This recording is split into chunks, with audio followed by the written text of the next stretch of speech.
ಅವ್ರ ಕೆಲಸದಿಂದ ಸ್ಟಾಪ್ ಮಾಡ್ಬೇಕಂದ್ರೆ ತುಂಬಾ ಜನರು ಗೊತ್ತು ಹೆಂಗೆ ಹೋದ್ರೆ ಮೇಸ್ತ್ರಿಗಳೆಲ್ಲ ಇದ್ರೆ ಗೊತ್ತಾಗುತ್ತೆ.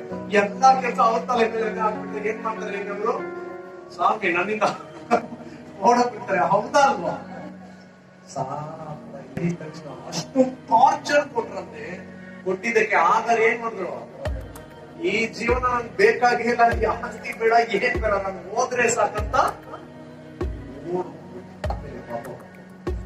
ಯಾರದಕ್ಕೆ ಕಾರಣ ಸಜೆಷನ್ ಕೊಡುತ್ತ ಬಾಯಿಸ್ನೇ ಸಾಲ ಮಾಡ್ಬೋದು.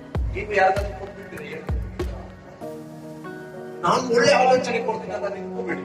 ಅಕಸ್ಮಾತ್ ಈ ತರ ಸಾಲ ತರ ಇಲ್ಲ ಬೇರೆ ಯಾವ ತರ ತಪ್ಪ ಹೋಯ್ತಂತ ಹೇಳಿ ಆ ಶಾಪ ನೀವು ಕಾಯ್ಕೊಂಡಿರೋದು ತುಂಬಾ ಹುಷಾರಾಗಿ. ಅದಕ್ಕೆ ದೇವ್ರು ಹೇಳ್ತಾರೆ, ಬಾಯಿನಲ್ಲಿ ಹಲವಾರು ಮಾತು ರೆಡಿಯಾಗಿರುತ್ತೆ,